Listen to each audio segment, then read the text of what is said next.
This is Comic Picks by the Glick. Hey everyone, I'm your host Jason Glick. Hey Glick, what's going on? You're the podcast namesake. What's going Yes. on? What do you have on tap for us tonight? Okay, well, it's like we've got the one that I wanted to talk about last time. It's like, but we're gonna do it now, and this is No One Left to Fight 2. It's like unfortunately, like Rob couldn't join us for reasons like real life consequence. But the good news is, hey, Myron's here. Hey Myron, how you doing? Good, Jason. John, how you guys doing tonight? Pretty great, man. Yeah, Fantastico. thanks for having me on for this one. Yeah, it's like God knows I need your input here because as someone who is a long time fan of Dragon Ball, it's like, well, we need your perspective on this because, well, I mean, like the shorthand for this series is it's basically American Dragon Ball, right? And I'm loving it. Loving Yeah, it. Definite love letter to that type of genre. indeed. It's like, and it's like rereading the first volume like for this. It's like it's like I gotta admit, it's like I was feeling more affection towards it in the sense, just in the sense that after reading the second one and seeing how it goes, it's like it's like you get it. It's like it does a good job of setting things up and like positioning these two volumes as well, not really one complete saga, but like good decent storyline. And also, it's like it's like even though it's like the like the first volume kind of set us up the mystery of like, oh, what's happening to not Goku Vale. It's like, and the mystery of what's going on with him here. It's like they answer that in volume two, but you know I think that like these two volumes, like rereading them together, this is more like Timur or like not Vegeta's story. It's like than anything else because it's like yeah, it's like we like Valley gets the big entrance. He's established as the big hero, the one who saved everyone.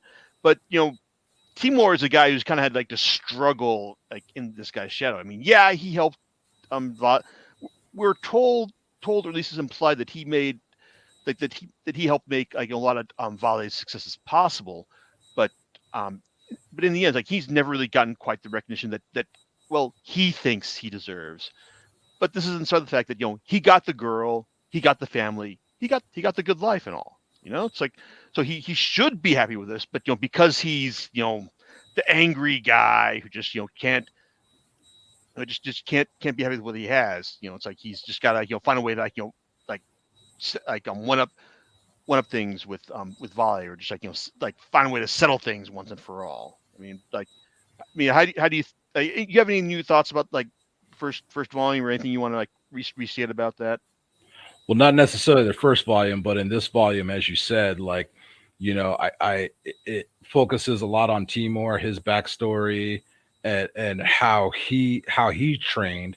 And I see again, from our last conversation and something you hit on the head earlier, I see a lot more parallels between Goku and Vegeta with these characters, in which Goku and Vegeta are both the most powerful characters within the Dragon Ball storyline, and they both come from a powerful race and go through rigorous training. With Timur, I feel like he's in that Vegeta seat where he always seems to be chasing. He always seems to be chasing Goku, like the main character's strength, Vale, or Vegeta chasing Goku's strength, and it always seems to frustrate him on how easier it comes to him than he did. Like Timur seems to have to work that much harder, where for Vale it seems to come more effortlessly. And yeah, as you said, Timur got the girl and he's got a good life and he's got things that Vale doesn't have, especially the most important thing that he wants. Yet he's not satisfied with that. Like he wants to be recognized equally as not only a warrior but his involvement in saving the world. And you see him chasing approval from dad and even from his master. Oh, Riella. Yeah, thank you, Mistress Rielda. Like this one we get, I don't want to say he's a bitch, but I'm just saying like in this volume we see just how frustrated he is that he always seems to have to try so much more harder to reach that level, yet he doesn't get recognized for it as easily as Vale does. Yeah, it's like, and one thing I liked about, like you're rereading, like, both of these, like, in one go, is that you realize how his wife Krista is, like, she really does a good job of like mediating a lot of this. I mean, like Oh yeah. at first in the first volume, it kind of seems like she's really just, maybe just like saying, oh, like this is all he has, so can't you be nice for him? It's like she's just kind of, like placating him. But when you get to the second volume, it's like you really get the feeling, it really shows that, she really does love him. It's like, Mhm. and like, she does stand up for him. Like when she basically like calls out Volley, saying, yeah, I know what you're doing here with the touches and like, and the long talks. Like, no, it's like I chose Timur, not you. And when Timur basically tells Volley, it's like, yeah, she loves you, but she loves you like a brother, It's like Mhm. it's like I like this, they spell that out there. It's like, and I like seeing Timur and Krista team up against the Hierophant, like it's like later in this later in this volume. That was a nice moment. It's like moment there. And Oh, yeah. also, yeah, and also on the with Dad, or like it's like Krista's, I'm guessing I guess I'm going to assume that he's basically like he used to be a human guy, but he put his brain into a robot. That's what I It's like, presumed. That's what I presumed as well. They never really explained it, but makes logical sense. yeah, it's like, and that was a nice, like, I think that was a nice one, like storyline there. This is like one issue, it's like, but it sold the whole, like, oh, Timur is just kind of wanting to improve himself to Dad, but Dad is just kind of like just like brushing him off, up until the point that, oh my God, Timur actually does just that, and Dad is like, oh my God, it's like, you're like, I can't believe the control you displayed right there, when like like when fighting. And this is like a scene where they're fighting in all, like, Timur, Krista, and Dad have all shrunk down to go inside Volley's body to find out just what exactly is killing him. It's Mhm. like, and it's like, and Timur actually, like, steps up and like, allows Dad to find the data that he needs in order to find out that, well, turns out that I was wrong, and that Volley is not fighting against super Alzheimer's disease. He just powered up too hard that one time when he was like going to throw that not spirit bomb, and that's basically what's killing him right now. So like he's like basically Vale is like it's still like that kind of like, it's still like a something that you couldn't do in Dragon Ball. It's like, in the sense that Goku is like finding like his quest for ultimate power is ultimately what's killing him. So that's that.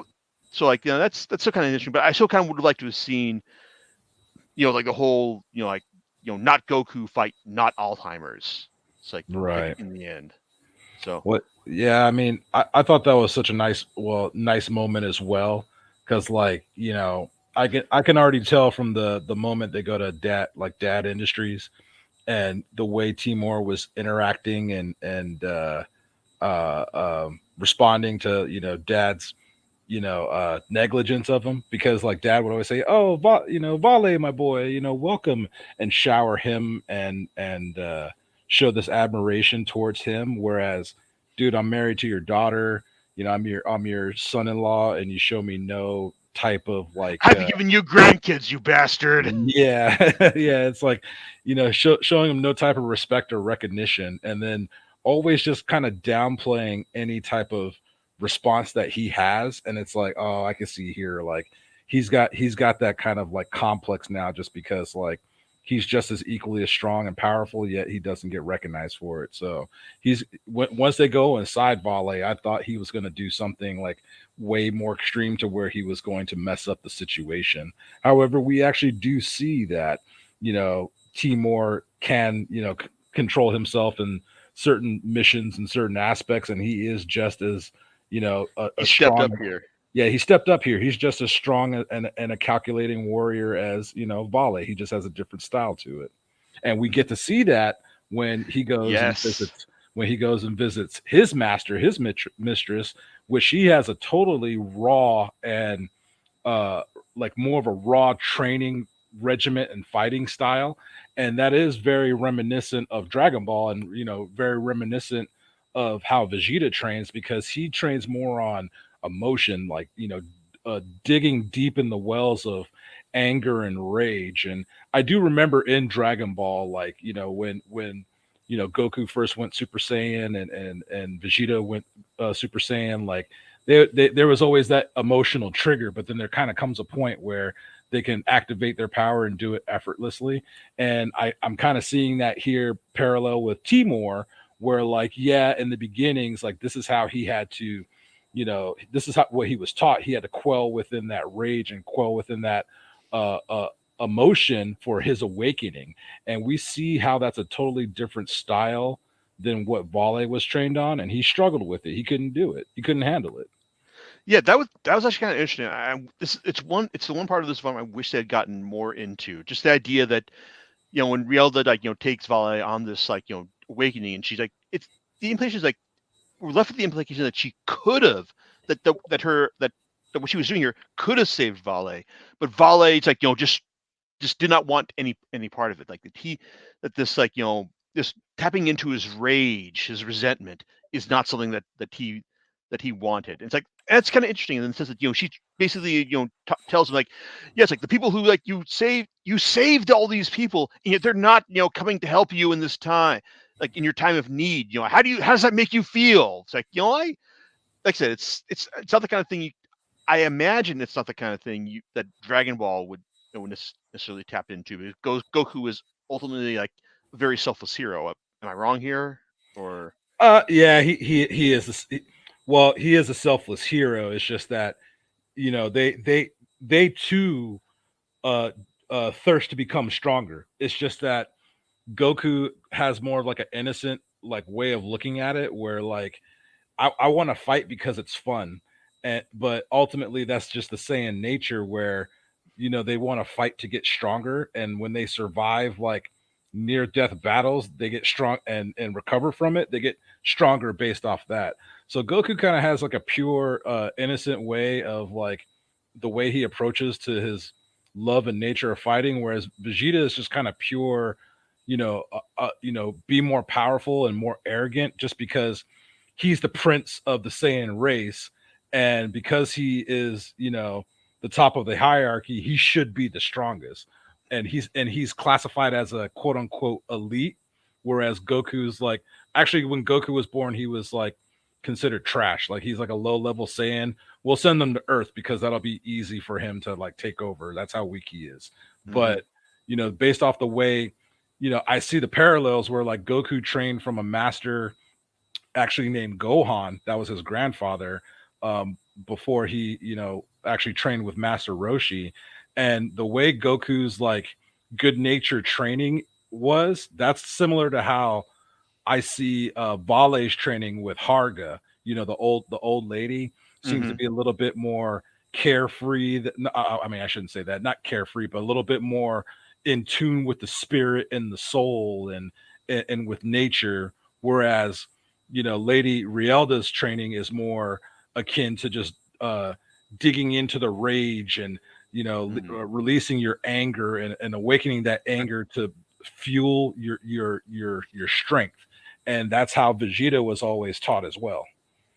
Yeah, that's interesting because I mean the different. I mean, where like, Harga basically says in the first volume that no, it's like I mean I didn't push you too hard, Vale. Like Timur, I didn't push hard enough. Yeah. Yeah, and also I like what it's like what Timur has to give up in order to get Rielda to it's like to agree to help Vale. Like she's I mean it's not the like, oh, you need to give me your firstborn child. It's like, no, you just have to not stand in her way when she comes to me.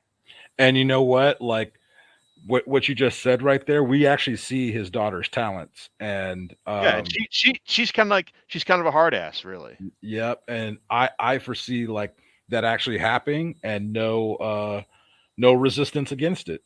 Like I think she wants to like the way she exhibited her strength. I think she wants to go hard like her dad. Like wants to be strong and exhume that she's the strongest. Like in her family after her father. I get that sense from her.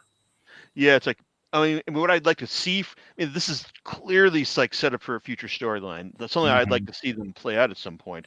But I'd also like to see, like, like Timor, just kind of like train her, it's like to a point where it's like, I mean, he's not going to stand in.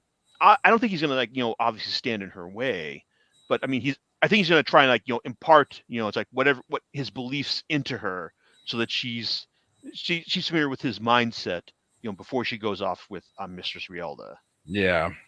And going back to your earlier statement where, you mentioned, like, Vale couldn't, tie into his anger to, open his awakening, activate his awakening. And I'm starting to wonder too, like, if it's not that Vale can't, I'm wondering if he's holding back and he doesn't, because his anger would probably reveal, even though it's no secret that he's still in love with Krista.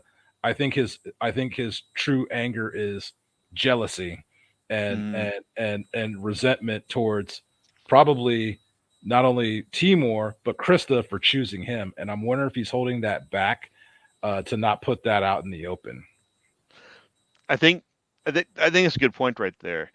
It's like yeah, it's like, I mean, on one hand, it's like, I can understand, like, like him just, not wanting to, like, it's like, embrace his it's like his anger right there, because he doesn't want, like, he doesn't want to, like, face the fact that, okay, it's like, the people they betrayed me and all. It's like that kind of license. But I think you're also right in, like, that kind of in that level of emotion as well. And that's, I definitely think it's a valid point right there. Yeah, I just can't help but feel like it's going to come out in some sort of way, like more like it's been playful up to this point with him, like flirting and that the hand gestures and everything, and Timor's like, hey, stop. But I truly believe, I'm like, dude, this guy is like really creeping on her hard and not letting up. And I know they're old friends and everything, but come on, bro. Like, I feel like in each chapter, she's always telling you no. And he's genuinely, like, jealous of Timor, even though he's got the recognition. He's the famous one. That's not what he wanted. He even always, like, kind of, I guess, downplays himself as a hero. He's like, nah, dude, like, I did what I had to. I mean, I love to fight, and I just wanted to, kick some ass, and I just happened to save people while doing it. He's not gloating about it. Whereas, like, yeah, I get Timor's, jealousy in his own right, and he's actually blatantly, put it out there and made it known. Like, I was equally as involved in that mission and that fight, to where I'm getting no recognition of, and that's what his jealousy is all about. But and he lets it out even in the most passionate and emotional manners, especially through their fighting. But with Vale, I'm wondering if he's like almost like constipation or something. Like, his issue is he's holding back. Like, yeah, he let off that big spirit bomb, and that's quote unquote killing him. But like, he's so powerful, I think he just has bad gas and he just needs to let all that power out, and he's not doing it because he's not tapping into his true rage. Yeah, I mean, at one point, Christus kind of like says that early on in the second volume, which is, you got to let the venom out. It's like after, like, like she calls him out for, like, like saying, yeah, I see what you're doing here. It's like, try put it with all, like, the talk and the handsy stuff. Yeah. And by doing so, he might risk losing his best friends, and I think that's what he's afraid of. Mm-hmm. That's just what I've gathered so far, especially reading through this volume. I'm like, oh, dude, like, I have a feeling this might be a little like a trilogy, but I really kind of hope they do go more volumes with this series. Oh, well, I mean, like, judging by what they said in the afterward, because, like, what I appreciate that Dark Horse included the like the interview between creators, like, writer Aubrey Sitterson and artist Fico Ossio. It's like in the second volume, because basically it talks about, it has them talking about their inspiration for the series. Because hey, surprisingly, it's not just Dragon Ball here, because as they point out, like, the shrink suits that that Timor and Krista wear, it's like, well, like, they seem kind of Evangelion-esque, don't they? So Yes, they do. yeah, so I mean, just like it's interesting to see them talking about like their their inspirations, and also the fact that yes, they do plan on doing more about this, because even though this took like 2 years between volumes, like they do plan on doing more about this. In fact, they're referring to this as like the fight verse, which good That's for them. Yeah, it's like I like to see them do more here. In fact, they're talking about No One Left to Fight Mega as maybe like as the follow up, which well at the way the volume ends, it's like it's like let's say there's room for like a big like tournament arc to determine like who's gonna be the next greatest fighter in the fight verse after this. Oh, that'd be so badass, dude. I mean, that's Dragon Ball right there with the Tenkaichi Budokai tournaments. So, wow. Yeah, it's like because I mean like the final two issues, like I mean like they show. I mean, yeah, we get like we get zombies, we get them fighting against, we get the Timur and Vale doing their power meld against the it's like against the Hierophant, who actually his like it's like I crave death shtick from the first volume actually gets better focus here. And I like the bit where they basically say where the Hierophant basically says, yeah, you're gonna use one of your special name techniques to finish me off, and they're like, no, it's like we save those for the warriors. Yeah. That's pretty badass right there. As is the final issue, which is basically like the big big last battle between Timur and Vale. And I gotta admit this is pretty great. In fact, one thing we haven't talked about this series is that, oh my god, the art for this series, I mean, like from beginning to end, is utterly fantastic. I mean, Oh, Fico dude. Osio like knocks it right out of the park, in both volumes. And yeah, he gets lots of chances like to flex what he can do. It's like in volume 2. I mean, like yeah, it's like he makes the whole like inside the body art like fight scenes like work pretty well, and also like the big burly like Timur versus Vale bash at the end, like that's got real heft to it. I mean, like yeah, it's like we understand what Sitterson is selling here, and it's not bad, but Osio just really like makes you feel it. It's like on the page. Yeah, let's just say after I bought and read this volume, I actually ordered each of the special edition connector cover, the individual issues. Ah, I ordered those from Midtown Comics, and dude, I love his artwork, dude. I've said this before when we spoke about No One Left to Fight Volume 1, but I love the color. I love the color palettes in this series, and just how everything is colored and it pops off the page, and just how dynamic like the fighting sequences are, because they do remind me of Dragon Ball manga. And of course, like if you read a lot of manga, the art kind of sticks in these panels. I don't want to say boxes, but they're panels in a certain way. And yeah, they might do certain pages where characters look like they're popping outside of the panels, but in the US, like the popping out of the panels technique, I feel like is used more frequently.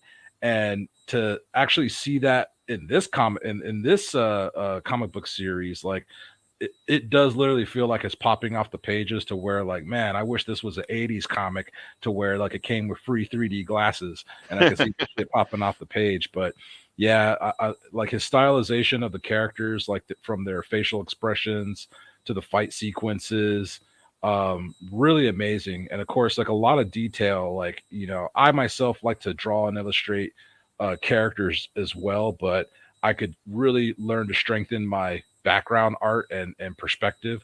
And when I see the background detail done in this series, like it's lot to look around and see, almost like I'm trying to find Waldo almost. Like you just notice a bunch of like details in the back, especially when they're in the forest and there's like the dancing mushrooms and stuff. Like man, very beautiful artwork. indeed. It's like Oh, I'm sorry, go ahead. Oh no, it's like it's fantastic work. It's like and I really look forward to seeing what what he does next with this series because even though it's like because between like these two volumes, he's also been doing some work for DC as well. He did a Mr. Miracle miniseries that I haven't read. He did do some pitch in work for Grant Morrison's Superman and the Authority miniseries, Okay. which it was all right, but you can tell that with No One Left to Fight, he was taking his time with this. He wanted to make this look as good as it possibly could.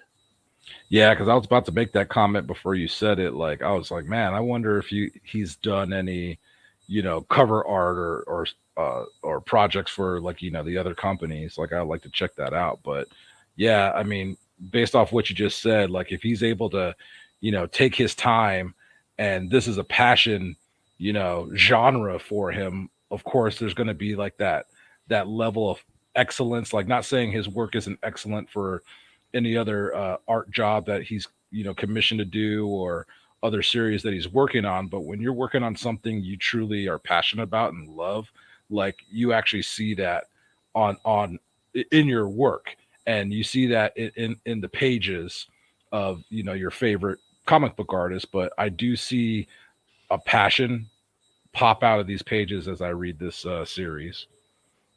Agreed. So yeah, it's like I know that when we know that Citizen and OCO, it's like I've got plans for this series. It's like I kind of hope that it doesn't take like another 2 years for them to get to it. I mean, it's like, hey, if you want to do that big ass like Budokai martial arts tournament, then yeah, it's like I want to see that here.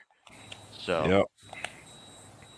I feel it's coming. But yeah, as you said, you know, um, with the kind of, Dragon Ball, fight fan service, like the transformations, I always love like transformations in like a anime, you know, fight genre.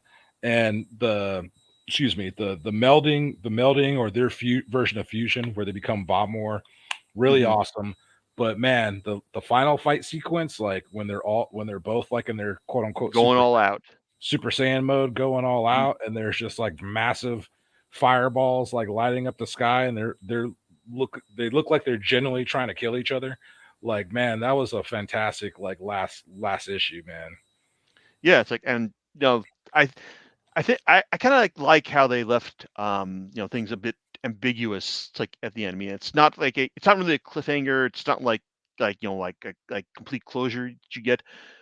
But yeah, it's like I like how they left it open ended. It's like for you to like determine like what went on, but also just to let us know that hey it's like there's still more to come. And it's like I I'm all for that. It's like I mean, it's like I may not be like the biggest Dragon Ball fan in the world, but I definitely appreciate what Citizen and OC are doing here. So I kind of want to see what where they're going to go with the stuff they set up in the second volume. It'd be great if they don't take like 2 years to get to that, but it's like I realize they also got to eat in the meantime as well.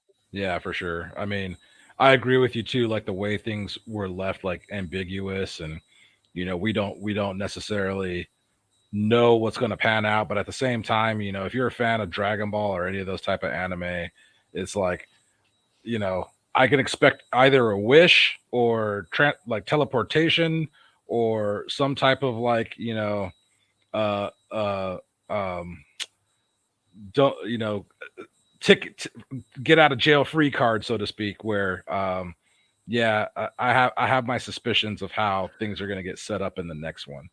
Um, Or maybe they'll just actually let him rest. It's like because I mean like, the series does seem like it wants to do things differently than its inspiration.